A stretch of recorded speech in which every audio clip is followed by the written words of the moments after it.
Because Santa baby, I need a new espresso gift right here. For my Espresso pods, Santa baby. So hurry down the chimney tonight.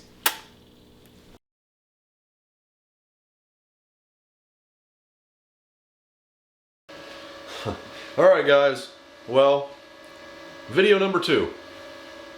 My wife needs a pod holder for her espresso pods.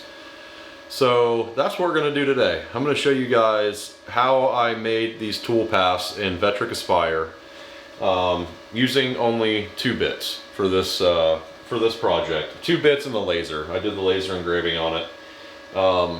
What's going to be really cool about this video is I'm using a 1/8 inch, get up close so you can see that, 1/8 inch slot cutting bit that will cut to a maximum depth of 5/16. So what we're going to do with this bit is plunge down. Let me grab my board here. This is one I've done previously. What we're going to do is program the software so this slot cutting bit will come down after I pocket this, obviously, with a 1/4 inch end mill. This bit is going to come straight down just above this inside pocketed surface, and it's going to move over and cut just underneath the edge here, all the way down, and it's going to move over, go up, and then come out this exact same spot.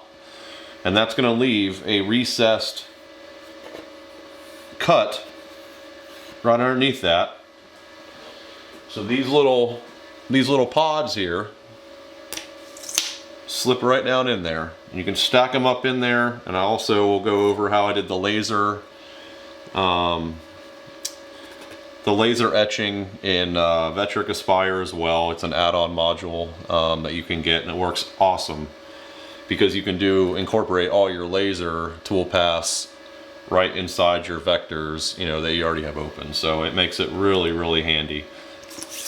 So anyway, stay tuned.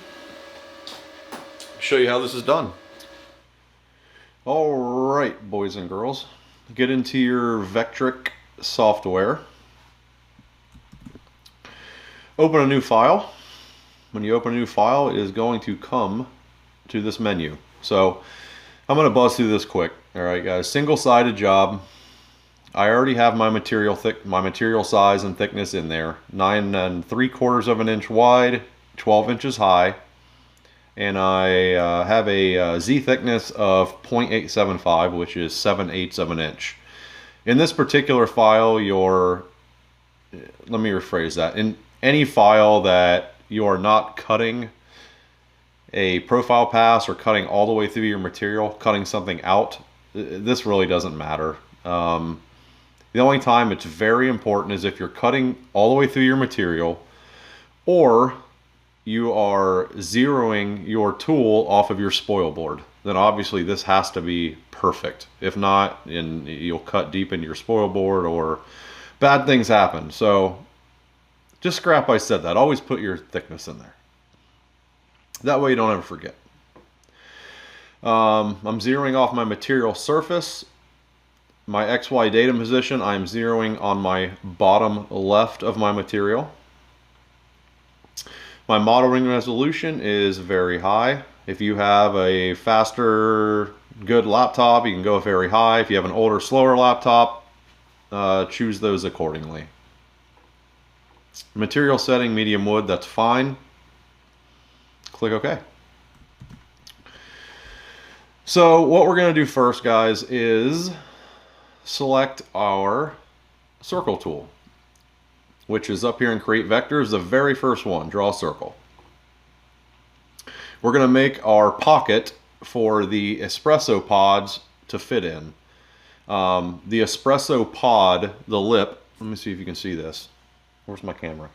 So this is their pod.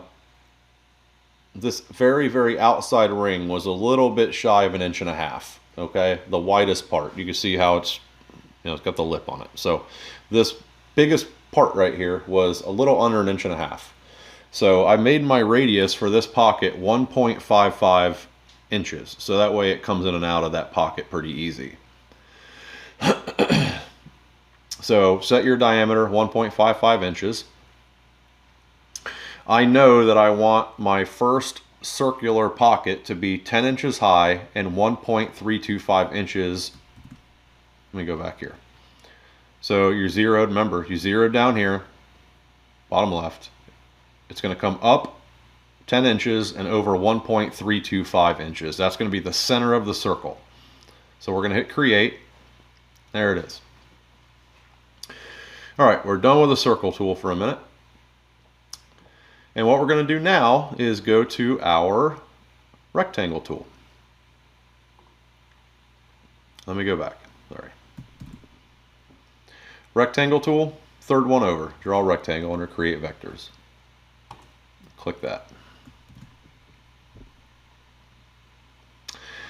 I know from my previous file that I made, my width has to be 1.2 on my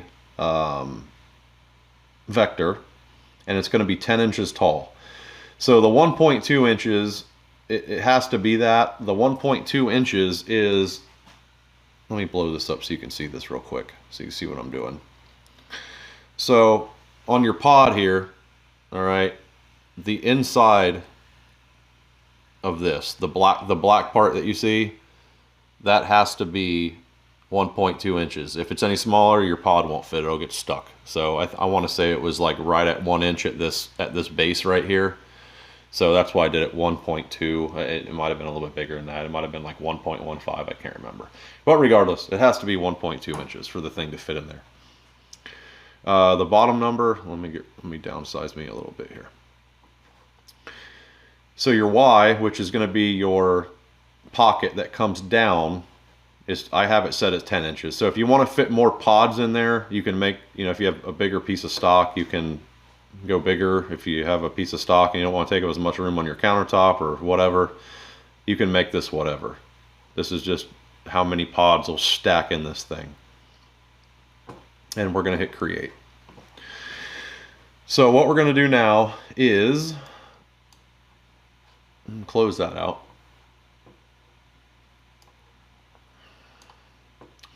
We're going to highlight the rectangle we just made, and we're going to go to move, which is right here. The very first one on transform objects is your move button. Click that. We're going to grab it and we're going to move it up here.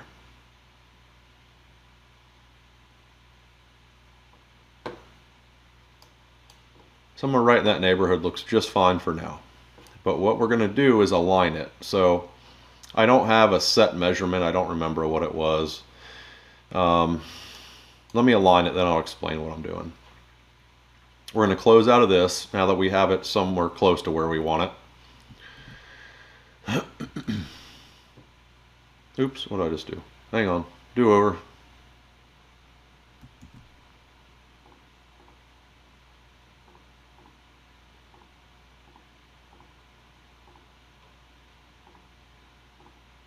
Sorry about that.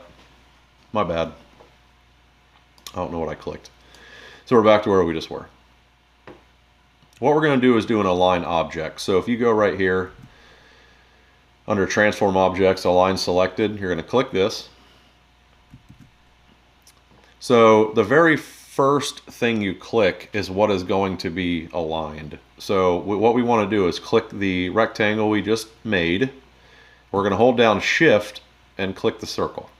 All right, so basically what it's going to do, the first thing you select here is what is going to be aligned, and the second thing you clicked is what the first thing you clicked is going to be aligned to. So we want to go here. Let me zoom in again. This not aligned to, we don't want to align to material, we want to align to selection. So what we're going to do is click this very first one. You can see it has the left and right arrows. I'm going to zoom out so you can see it move, unless I have it really close by eye, which I'm normally not that good. So watch when I click it. I don't know if you saw that, but it moved it over just slightly. I was pretty close to center. We're going to close that out. and we have our very first circle and pocket.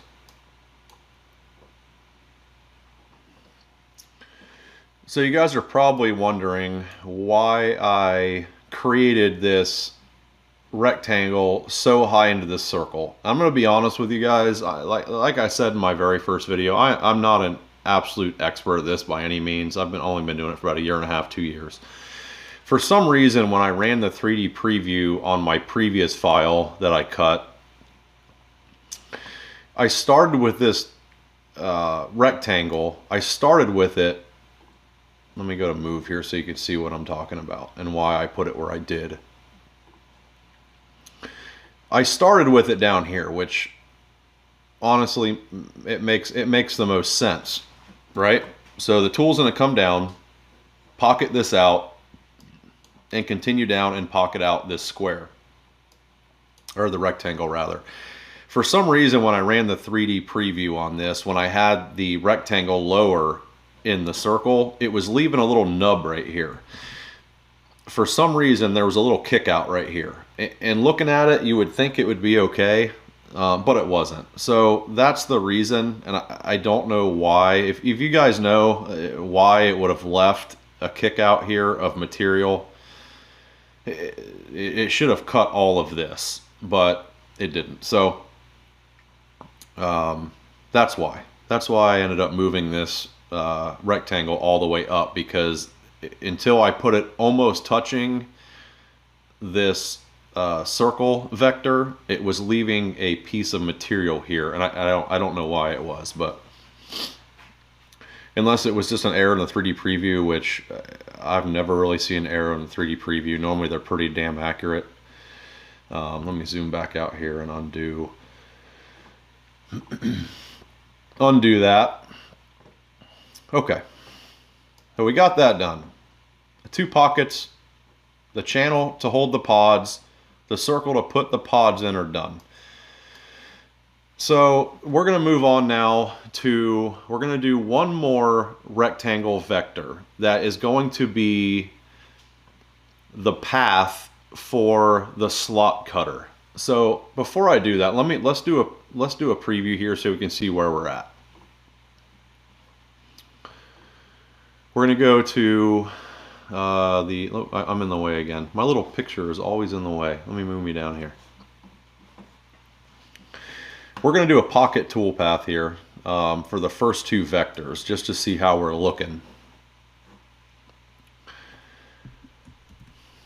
Second tool over is your pocket. Click that. For demo, I got to look real quick at my notes and see how fast how deep I went. So I went down 0.28, so a smidgen more than a 1/4 inch. 0.28 was my pocket depth. Let's make sure this tool is right. It's just going to use a regular 1/4 inch downcut end mill. Quarter, yep, that's fine. 80 inches per minute. Pass depth, 1875, that's 3/16, that's fine. Select that. Oops. I did that on the last video too, I added 2 of them. It's going to do 2 passes. We're going to do a conventional cut. And I'm going to ramp it. I'll just ramp it a 1/4 inch.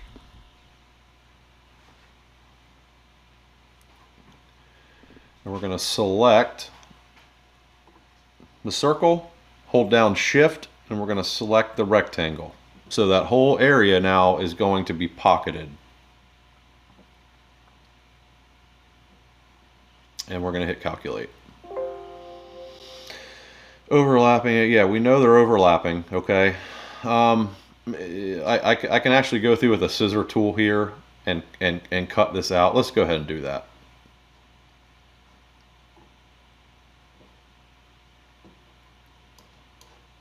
Let me go back to 2D view here real quick. Bear with me. I'm going to show you what I'm going to do here. In this situation, it really doesn't make any difference. We'll go back to the drawing tab here. We're going to go do the trim tool, which is a little pair of scissors here under edit. Click those. And we just click that. Let me, hopefully you see, guys, I'm going a little fast here. Sorry, I'm new at making tutorials. So we're going to click this one here. It's going to cut out this, this shape here. And we're also going to go here and cut this one. So now it basically looks like a keyhole. You don't really have to do that. I don't think I did it in my actually original file, but hell, that may have been the reason why it left that little kick out. So I might have just solved my own problem. I don't know. Where was I? Okay, so we're going to go back down here, guys. Go back to the toolpath. Right click, edit. Left click. You know what? These aren't joined. I'm just screwing this tutorial all up for you guys. Bear with me. Bear with me. So when I click that one, it selected that one. I'm going to shift, click that one. And what we're going to do is come down here. You'll see, where's my tool here? Hang on. So under transform, you'll see join open vectors. You want to click on this one. Anytime you have lines that aren't meeting up, you can click this tool. If you select all your vectors, if you want them connected, click this. Tolerance doesn't matter on this. That basically, so this will join your vectors, anything a 1/4 inch. So you see you have 0.25 there. That'll join any of your vectors with at least a gap of a 1/4 inch. So we're going to join, and that just made them all touching here. Before there must have been like a small little gap here. That's why it did as 2 separate ones. Okay. Sorry about that. Now when we click it, it should all be one because we joined them. So it is. We're going to hit calculate for the pocket. And there's our pocket tool path. All right. We're going to go right here to the preview and hit play.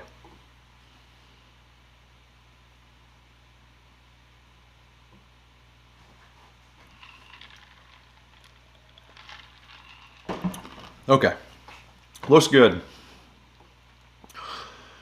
That's our pocket right here. So your little cups, little pods will go right in here. And once we cut this slot in here, they'll slide all the way down.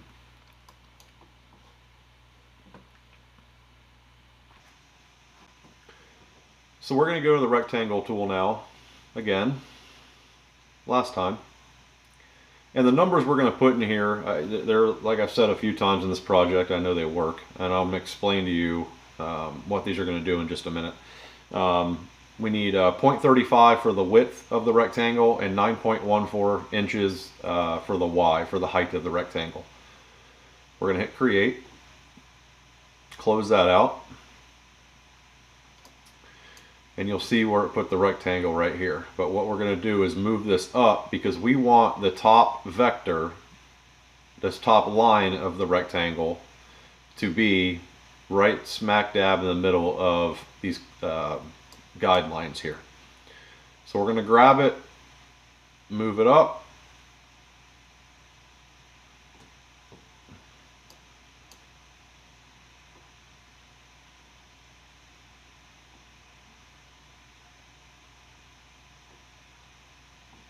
And it'll snap right to the middle when you zoom up there, like you just saw me do. So now we know the middle of this line is directly in the middle of this circle. And this is going to be really important because this is where our bit is going to plunge down.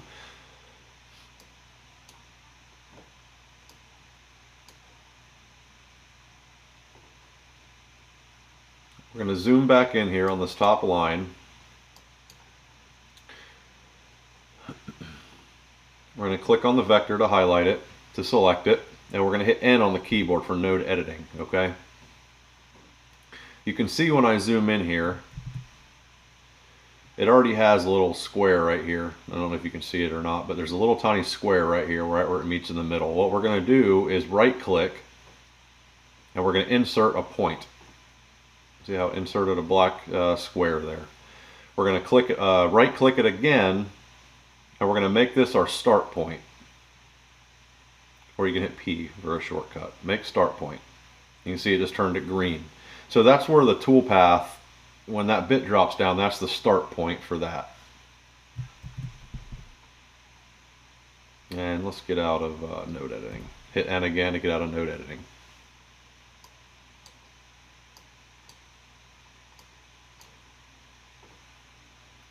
What I'm going to do real quick is give you a little bit better visual here on what we're trying to do. Let me get rid of these guidelines real quick. I'm going to take my line tool. This is just for a demonstration on what we're doing. I'm going to draw a quick line down the middle of this. You hit the escape key to get out of it.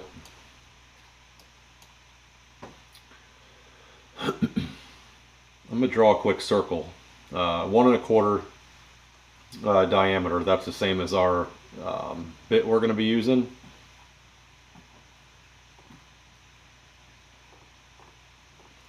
So what this bit's going to do, let me zoom in a little bit so you can see. I'm going to grab this. So right there, pretend this circle is our bit, okay? What it's going to do is when it starts the toolpath, it's going to move over and come down all the way around. So you can see the overhang here. What I wanted my overhang to be was about 0.2 of an inch. That's more than enough for the sides of the cup to fit in there. So the bit's going to just go all the way down. Oops, it's coming off my line. But you get the idea now, I think. So it's going to come, this bit is going to come all the way down, up and around, all the way to the bottom, around, and undercut all the way up. All the way up, it's going to come up, over back to the center, and then it's going to come straight up and exit. So that's the plan anyway. Alright, the last and final thing we have to do is do another array copy, so we have 5 of these. Alright, so we're just going to select it all, start at the bottom, drag up, select the whole thing. We're going to go back down here to the same tool we already used, the array copy tool, click that. We're doing the exact same thing, nothing is changing. So we're going to do a 1 row, 5 of these total. Oh yeah, we are going to have to change something. That gap is off. So we want to do the 3/16 like what I had it. I'm not sure why it changed, but the 3/16 is 0.1875 in decimals. And we are going to hit the copy. Alright, so we have all 5 of our pod holders. Now what we have to do is go back through and just change the, we got to put the toolpaths in place for them. So we already have the 1 pocket done. What we're going to do is edit this. This is our 1/4 inch downcut bit. We're going to go through here and we're going to hold down shift and select the rest of these for our pocket toolpath. And then we're going to hit, always rename your toolpaths, that way you don't forget. This one I won't forget, but I'm going to put it anyway. And I just do DCEM for downcut end mill. And let me make sure I got my cut depth right. It was, yeah. So the cut depth's right, the 0.28. That's what I want it cut down to. And we're going to calculate that.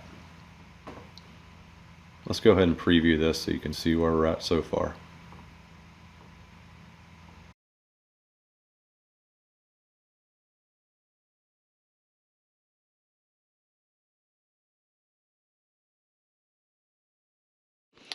Alright guys, so I switched over to the GoPro here just for a second so I can try my best to explain to you how I enter this bit and why I do it the way that I do, and as far as I know it's the only way to do it. Vectric, you can't do undercut bits, so there's no option to pick a bit like this, so you kind of in a sense have to cheat the system a little bit. So to do it like a visual here, I know I'm a visual learner, so I'm hoping this maybe helps you guys. The diameter of this bit is 1.25 inches, okay? The same as this socket. So what you have to do in Vectric is create a new tool, and what you'll do is make an end mill, okay? You'll make an end mill tool, but you don't want to make it the actual diameter, okay? So pretend this is 1.25 inch end mill, okay? If this comes down in your material and moves around, it's not going to cut anything because it's the same diameter as your cutting area here. It's not going to do anything. So what you have to do is cheat the system a little bit. So if you want to cut, say you want to undercut this like we are here, 1/4 inch. Okay, you can't enter your tool diameter for your end mill at 1.25 inches. You have to subtract it. So if you want to undercut this by 1/4 inch under here, what you would have to do is enter your diameter of your end mill at 1 inch, right? So that's a 1/4 inch difference. So I grabbed another socket here just to show you. So pretend this is a 1 inch socket outside diameter. Pretend this is your end mill, right? You can see how that sticks out now, right? So that's how you're cheating the system to think this is an end mill. So if this is sticking out, it's not exactly the right size, but you get the idea. So now it thinks that, say this is the center of your bit and this is sticking out, it's going to plunge down, move over, and now when you cut on the line, so when we do our toolpath, I'll show you in a minute, you're going to want to cut on the line. So it's going to come down your line, and then this part is going to be sticking out 1/4 inch, right? That's going to come down, cut your groove, and pull out. Okay, he said pull out. So anyway, I'm trying my hardest to explain this in the best that I know how. So hopefully you guys understand what I'm saying. If you don't, hit me up in the comments, or you can shoot me an email. I can reiterate a little bit better maybe. We're going to go up here to the tool database under the toolpath menu up here. The very bottom option here is tool database. Click on that. And you'll see right here, the brand of that bit I'm using is Yonico. I don't know how to pronounce it. Let me zoom so y'all can see what I'm doing. Yonico slot cutter. But all you do in this menu, I'm not going to go over everything about any, it's not hard to add a tool. There's a little plus sign right here to add a tool.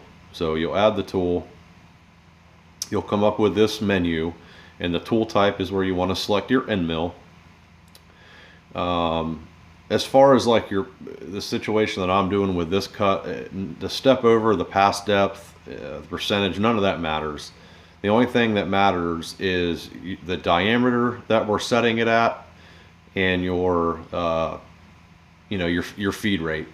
Your plunge doesn't even matter in this case. So basically what you want to do is just change this diameter. So for instance, I wanted to be at, let me go back real quick. I wanted my undercut, or the bit undercuts out here, to be 0.2 of an inch. So let me zoom one more time for you guys. So when that round cutter is undercutting this, I want it to be 0.2 inches from this pocket out to here, 0.2 inches. So all we're going to do is go back to my database here so I can show you. All you're going to do is take the actual real diameter of the bit, which is 1.25, and you're going to minus 0.20 from it. So, and then that you get the one, what is that? Is that a 625? That's a 1/16 of an inch. So it's 1 inch and a 1/16, and that'll give you 0.20 of an undercut, if that makes sense. Feed rate, I'm going to leave at 20. That's fine. And we'll hit apply. So all we got to do now is just add our toolpath in here. We're going to do a profile pass. So what I'm going to do here with a cut depth, we did 0.28 for the main pockets, but I'm going to do 0.279 on the slot cutter, just to help reduce the tool mark a little bit. From when it comes down, it won't quite, it won't quite touch it. It shouldn't anyway. You might be able to do like, do like a 0.275. I'm going to try this, and if it does, you can just sand it a little bit. It's not a big deal. So next on the list, we are going to, we have to edit our passes. Obviously, you don't want it to, you have to only do a single pass with this, because if you don't, it's gonna it'll keep making these rectangle passes all the way down through the stuff you don't want cut. So you have to edit your passes. We're just go to a single pass, set passes, and hit OK.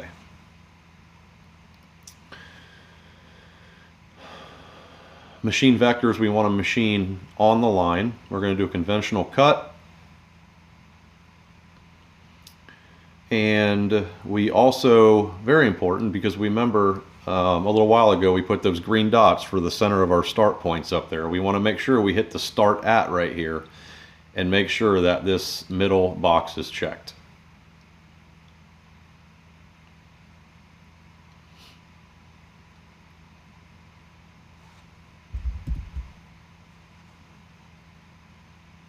I believe that's everything for that. Let's calculate and see what happens. Okay, yeah, that looks good. So your red line is your travel. It's starting right here. Bottom left corner. It's going to go up.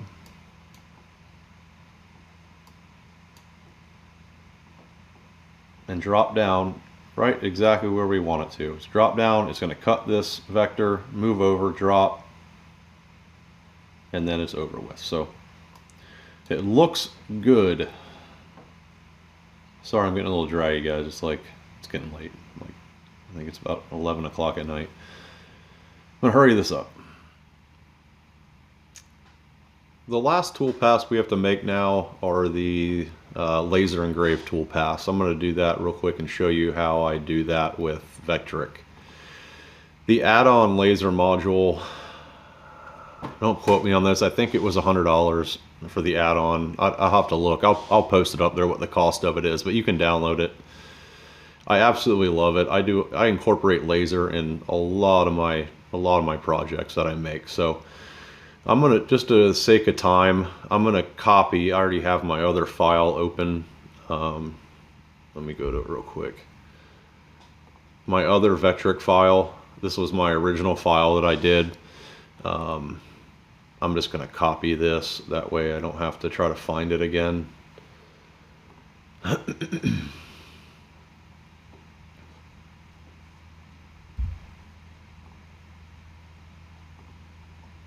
We're going to I copied that. We're just going to paste this onto this file. Like I said, you can see it right here where it's automatically snapping to my center point. And this one's a little bit smaller than my the live edge walnut piece that I already did. This board that I'm using now is a little smaller, so I got to reduce the size of this stuff just a little bit.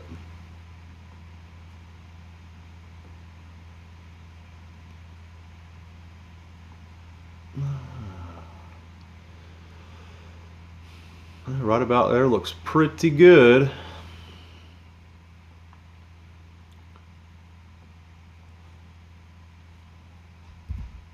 It's a pain in the butt, guys, when I'm doing this screen recording, because I always have to, I can't just go to my menus very easy, so you got to bear with me here.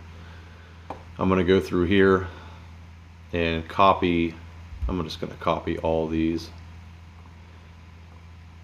And like I said, I think I already told you, maybe I didn't. These flavors, it comes in a 5-pack.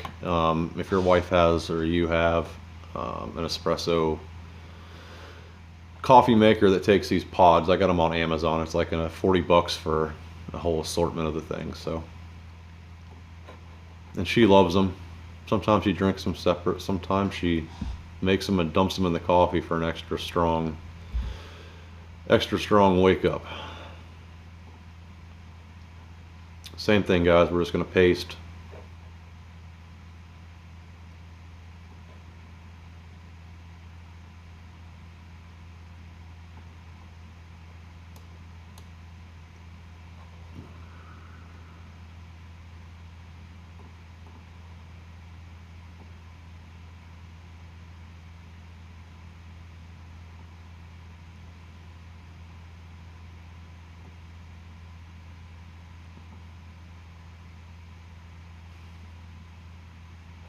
Just want to make sure they're all going to fit in your circles. If we have to, I might just need to shrink it down just a tiny bit, just for the sake of time here. I'm going to start trying to keep my videos 45 minutes, but sometimes I ramble a little bit, and I want to make sure you guys understand it. So you won't hurt my feelings if you fast forward, that's for sure.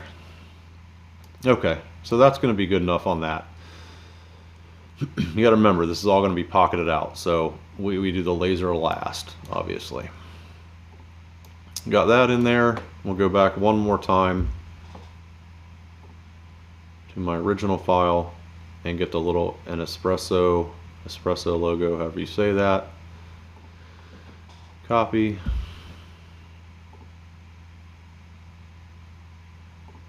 Back to here, and we're going to paste.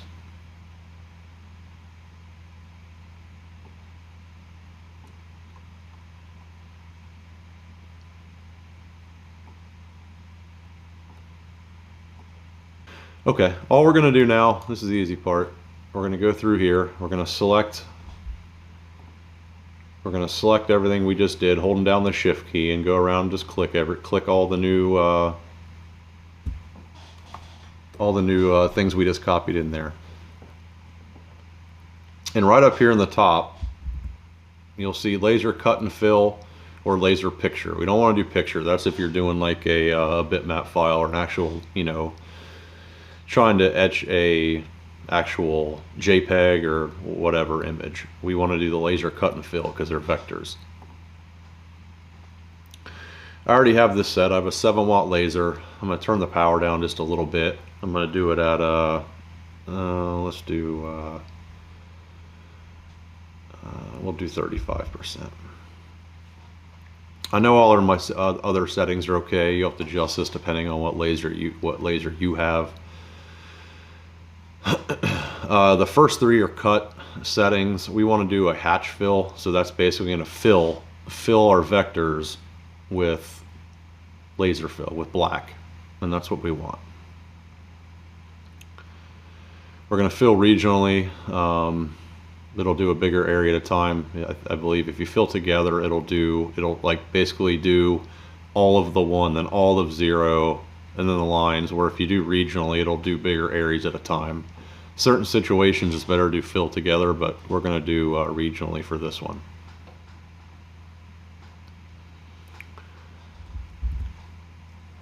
And laser cut 1, that looks good. Let's calculate that. Okay, let me preview this so you can kind of see what it's going to look like. And that's what we end up with. Obviously it'll be a lot darker than that on, you know, from the laser, but that's what's awesome about this Vectric and having this laser module, because you can do it on a standalone, you know, laser, but being able to line this all up inside your vectors in the same program is really helpful. So one thing I screwed up on, I want to show you guys real quick, is in my laser file here. I was doing it quick and I'm tired, so whatever's on your material surface needs to be one toolpath. So the Espresso yourself and the Espresso logo needs to be one laser toolpath, and the names and these numbers need to be a separate one because they're 2 different depths. It was just an overlook on my part. So we're going to resave Espresso yourself and then this logo down here at the bottom as one toolpath and then redo it. So Just want to take a quick second and show you these clamps that I'm using. I actually picked these up from Rockler the other day. I am sponsored by Rockler, so they give me everything for free, which is really cool. I'm just kidding, I'm not sponsored by Rockler. That'd be cool though. So these things here, you just lock them right onto your T-track. They have a T-nut inside that goes right in your track here. The only thing, if you guys pick one of these clamps up for yours, you have to buy 1-inch T-bolts, because the ones that come with them are only 3/4, and if you have a recessed track like I do, the bolts aren't long enough, so you got to buy the longer ones. But these things they're actually working out really well. You just slide it up somewhat close to it, lock that thing down on your T-track, and just, you can set, actually with this little screw up in here, you can actually set the tension on it, how much tension you want it to push on there. You just lock that joker down, and it works really, really well so far, so it's nice.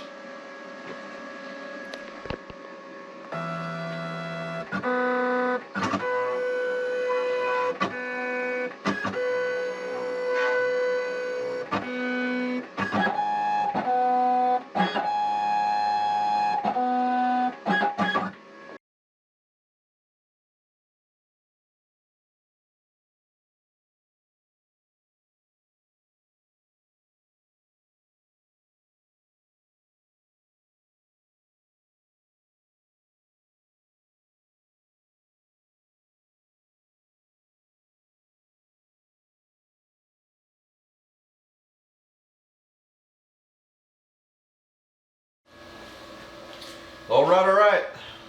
First tool path is done. Time to put in this here slot bit. All we got to do is just re-zero our Z-axis.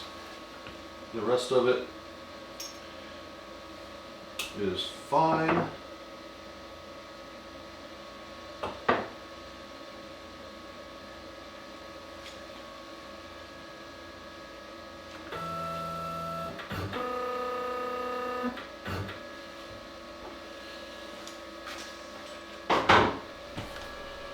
Alright, that's the tool path. I just loaded in the slot file. It looks pretty good. Hopefully it works. Let's fire this joker up.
Alright, well, yeah, about to do the ultimate test. Will it fit?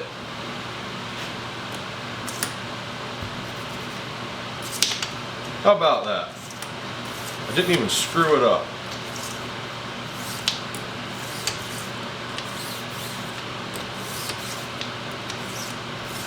Sweet, let's move on to the laser.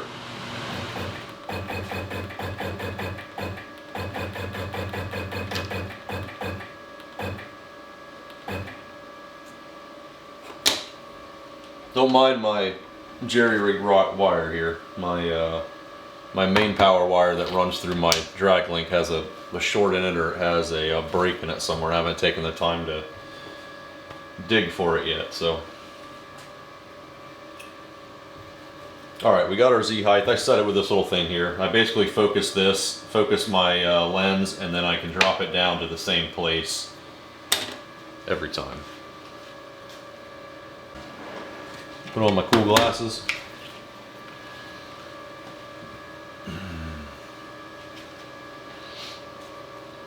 I'm going to change it to precise so I can get that laser dot right on that corner, because it's obviously a different offset from where my CNC bit is. I can set a macro to automatically go there. I need to do that, I just haven't yet.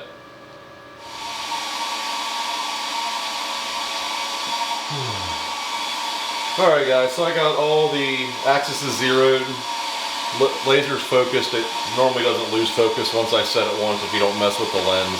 That way I can just use this template that they send. Sorry, that laser module is loud. I do use the 3-element lens. I've got like 4 other ones. I've never changed them out. This one does everything I needed to do. So that's what I'm using today, the 3-element lens.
Well, boys and girls, that turned out really, really nice.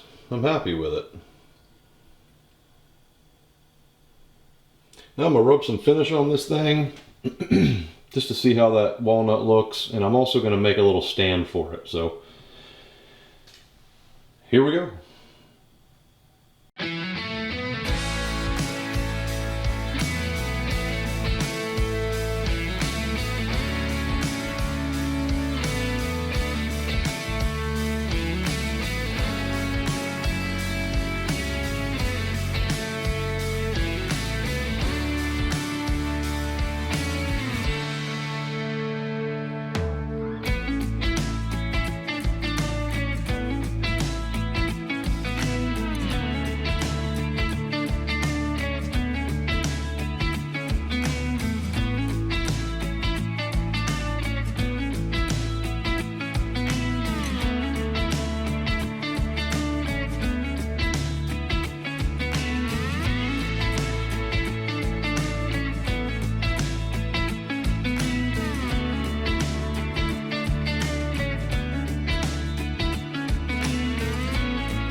I'm going to put the finish on it now. We'll see how that turns out. I'm using the same thing I used on the last video, the Natura 1 coat.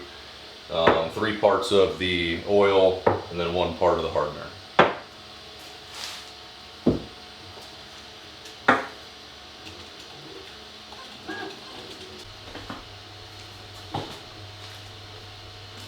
Going to be using a little piece of the white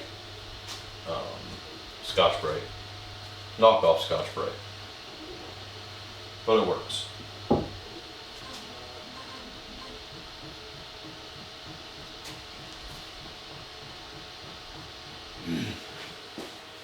Alright, got the finish on there.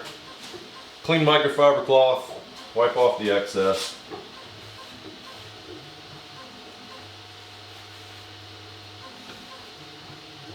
Well guys, this project is a wrap. Wife will be home in a little bit. Hopefully she likes it. Turned out really freaking good. No tool marks at all. I literally went over this with a piece of, I think it was 300 or 400 grit sandpaper. That's all it needed. It had hardly any sanding at all. So whenever you set your tool paths right and you do the right step overs on your bits, you get projects that don't need a whole lot of sanding. So anyway, I'm gonna wait and show it to the old lady and we'll get her reaction. And until the next video, guys, thanks for watching. Do me a huge favor, I'm a brand spanking new channel. Hit the like button, shoot me a comment, and I look forward to doing more projects and hopefully we can keep learning from each other. Thank you.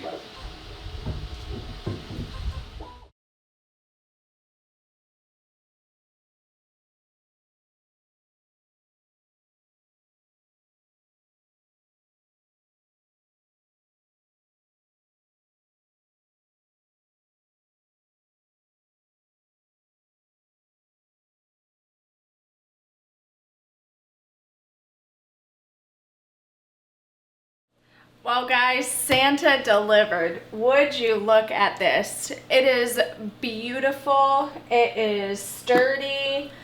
He finished it with this wonderful little stand, so that way I can just pop it up, and whenever I'm ready to use one, I can just pull it right on out. Loading it is super easy.